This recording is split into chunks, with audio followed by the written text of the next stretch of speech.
So hi, I'm here today with Philippa Clark, who is the operations manager for our Cambridge division here at SRG. Today we're going to be talking through the SRG salary survey, which we do in conjunction with New Scientist. Hi, Philippa. Hi, Richard. Thanks for having me.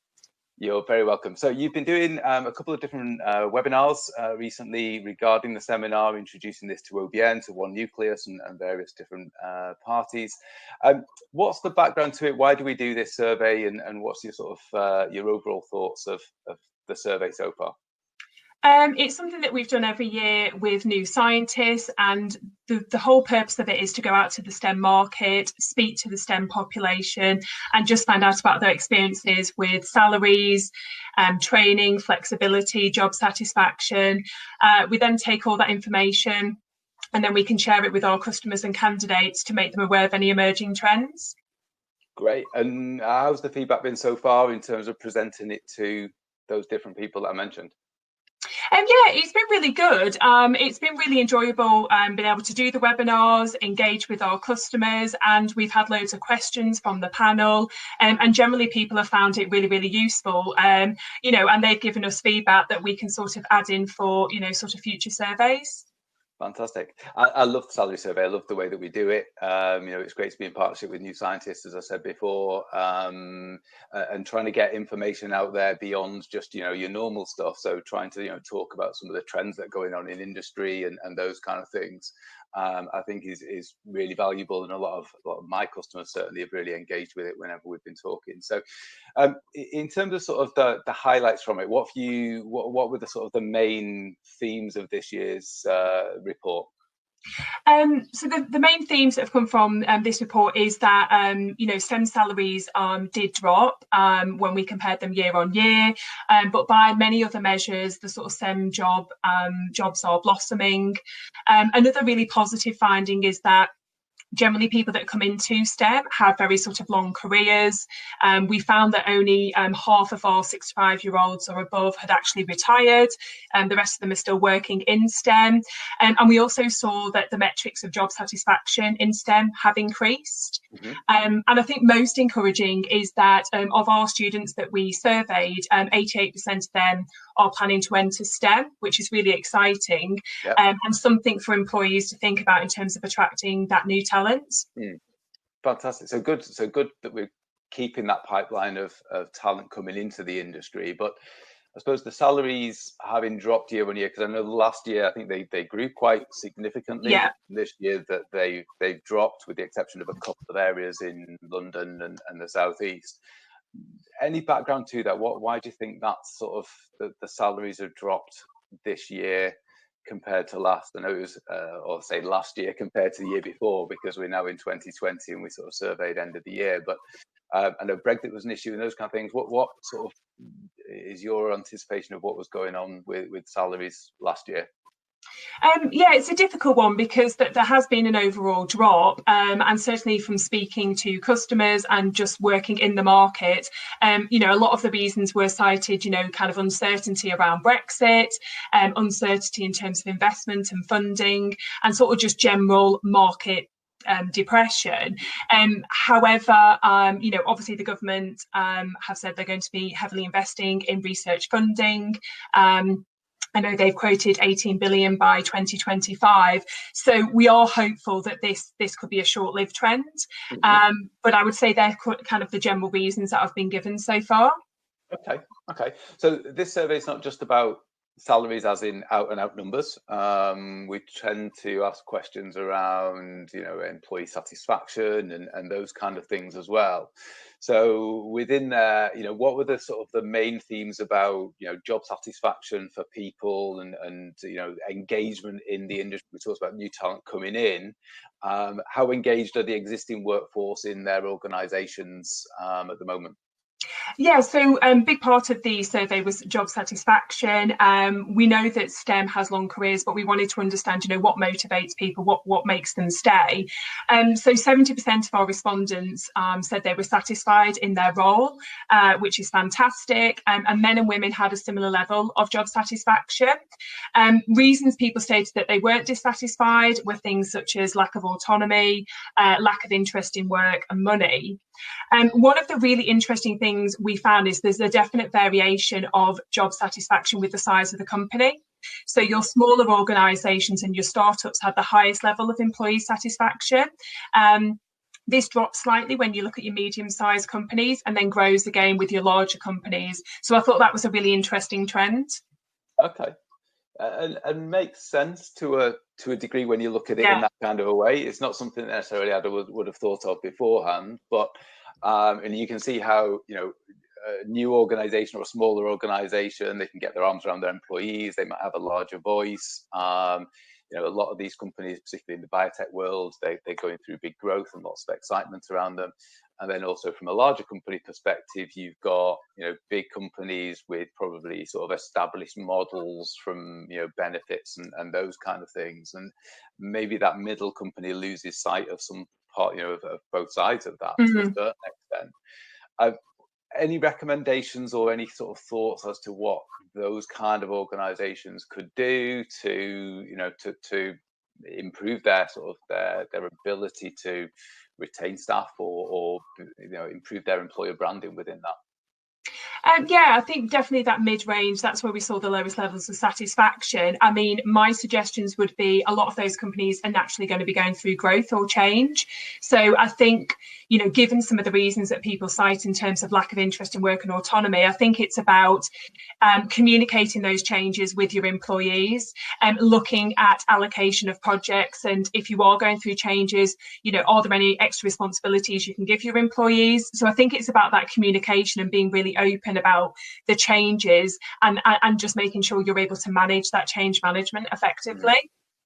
Yeah, absolutely. I think, you know, and a big part of engagement for me is, you know, making sure that people identify what their role is within the bigger picture Definitely. of organizations. So if they can see, you know, this that I'm doing on a day-to-day basis is impacting and is part of the wider big picture and big plan, if you can keep that as you go from small company to medium-sized company, you really retain that talent and engage them because they, you know, they're wanting to continue to be part of that journey, which is obviously really important. As far as that sort of job satisfaction and those kind of things. The salary survey or the survey, the labour trend survey, also looked at training and things like that. So what did the results sort of suggest around sort of training and things like that within STEM? Yeah, so we obviously know things move really quickly in STEM, and this was definitely reflected in our survey. So over 60% of the respondents said they'd had to be upskilled in the last 2 years. But what was quite interesting is that only 67% felt they'd actually had adequate training or access to good training. You know, so that's a concern and something for employers to think about. And we noticed that, again, there was a bit of a trend with company size. So it was either the very small or the very large companies required the most training of their staff, which I thought was interesting. And we also found that older respondents had less access to training compared to our younger respondents. So there's definite variations there. Mm-hmm. That's interesting. So people who are sort of at that more senior end, they don't have access to training, or they don't feel that they require it? They felt that they had less access to training compared to our sort of younger respondents. So there definitely seems to be a variation in what training is available for people, although we're in a market that's constantly changing and people are constantly having to upskill. So I guess the two need to sort of perhaps be better aligned, is a suggestion that's come from our survey. Okay. Interesting. Again, you know, yeah, interesting feedback and something for our customers, people watching this video, to maybe bear in mind that we don't lose that ability to continue training throughout people's careers and those kind of things. You know, just I suppose on that and linked back into what we were talking about previously around sort of medium-sized companies. You know, one of the things that I get asked, and I'm sure you do as well, is around making sure that employers can make themselves more attractive as an employer. Yeah. What trends or what aspects within the survey did you see that we could really comment on, that we can provide advice to customers and to, you know, organizations working within STEM to improve their employer branding to make them be, really attractive as an employer that people want to stay with, but also join in the first place? Yeah, so we had a look at this in terms of people's priorities and motivators. So when somebody's moving jobs, what's going to make them move jobs? So money came back in on top, where last year it was actually not the number one sort of priority. Last year was work-life balance, and we often get asked, how do you then attract or retain those that are already on good salaries? So we asked our respondents this, and 50% of our high earners said it's all about interesting work. So I think companies need to think about, how can they allocate key projects, even during that recruitment stage, how are they really highlighting their innovation compared to their competitors? How are they really elevating the achievements that they've got to date? Because it's these sort of things that will definitely sort of attract people in. I think when it sort of comes to attracting and retaining talent, we talk to our customers a lot about the employee value proposition. So it's having a really key process in place, and there's lots of elements to this, but I think the key things are looking at what financial rewards can you offer, what employee benefits can you offer, career development, which links in again with training. How accessible is it? How clear is that development and training plan? And also looking at things such as your work environment, your company culture. What is your brand? What is your company culture? I'm being really clear about that, and that's definitely advice I would certainly aim at those sort of medium-sized companies, to be really clear about who they are and what journey they're going on. Yeah, absolutely. Yeah, and I suppose this year everything's changed again. Obviously, we're still in lockdown. You and I are both at home. So, and although that's starting to ease and people start to go back to work now, people's perception of their own employer is going to have changed. Absolutely. And I think certainly resilience is something that people will be looking for in terms of organizations.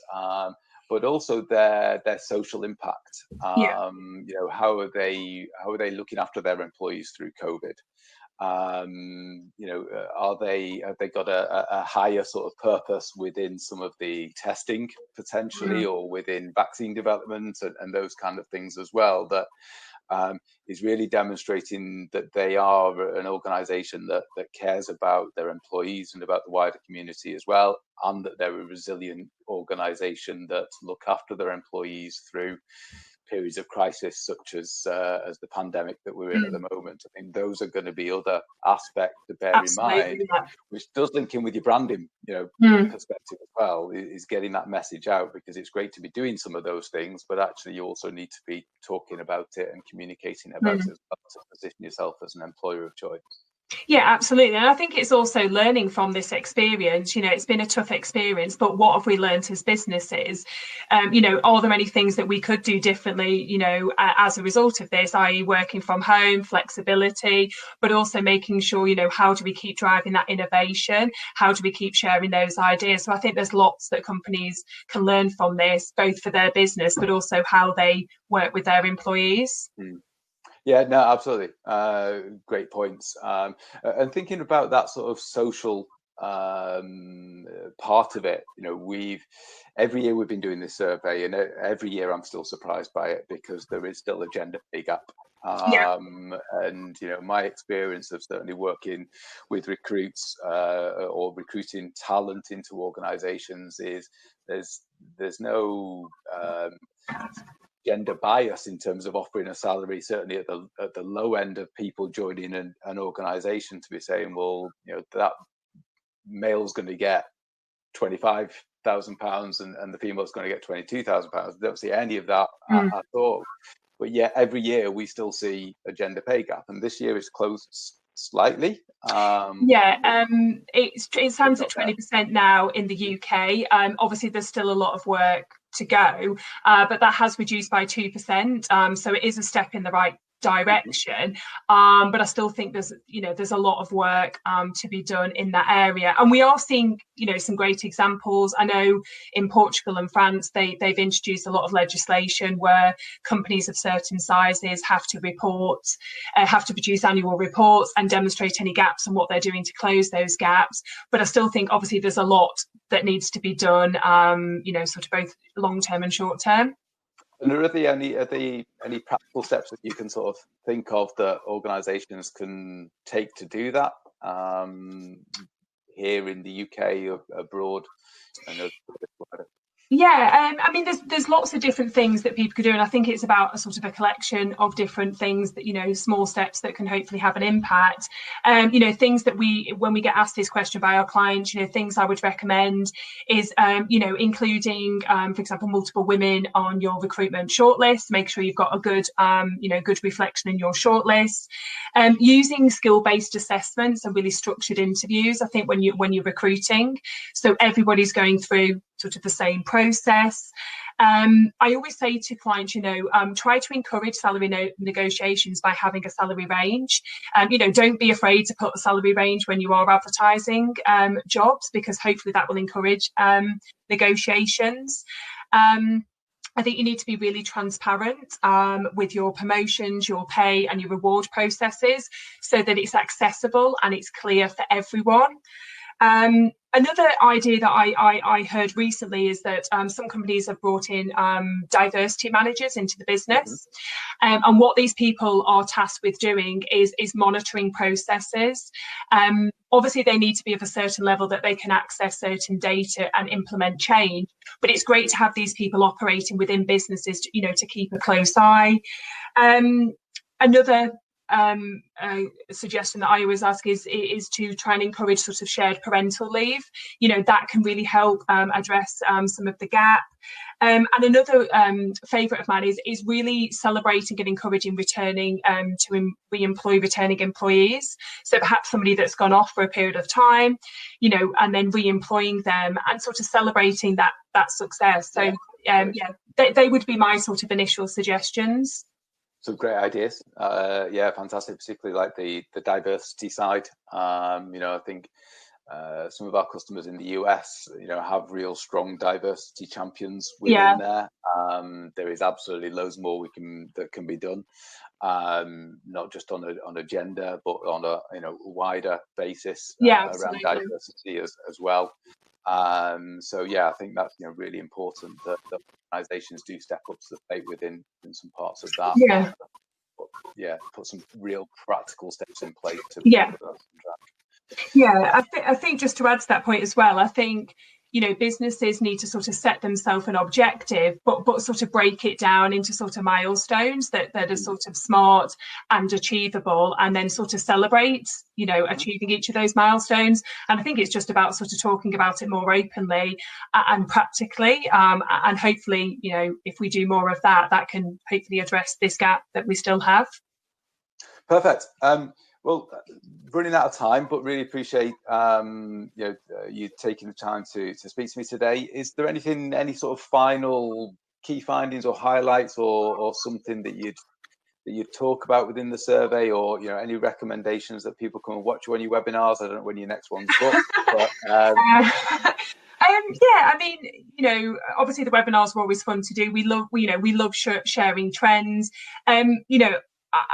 As I say, there's lots of key trends key headlines that have come from this survey, but I think we're obviously in a period of uncertainty at the moment with the pandemic. So I think what we need to keep doing is keep monitoring the market. We'll continue to look at any new trends that come out as a result of what's happening at the moment. And then I think, our job is to keep communicating those to our customers.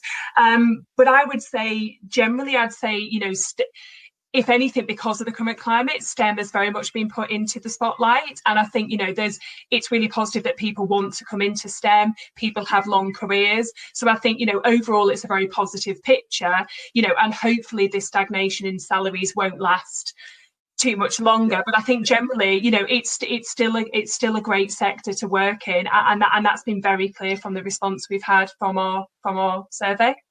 Yeah, absolutely. One thing I would add to it as well is that, from as a as a business, I really enjoy speaking to our customers and consulting with them, talking through trends and those kind of things. And if any of our customers or anybody watching this has got, comments to make about it, or, wants to just pick up the phone and talk about certain salaries in certain areas, salary trends, or, ideas about how they can support their employees and those kind of things, then pick up the phone to me, pick up the phone to, I'm sure, Philippa, or local account managers, local branches and things like that as well, because we are able to support in more wider labour trend information than pure just recruitment and can you go and find me one of these, please? Yeah. So on that note, really appreciate, thanks for taking the time, and look forward to speaking to you soon. Cheers, yeah, thanks a lot, Richard. Thank you.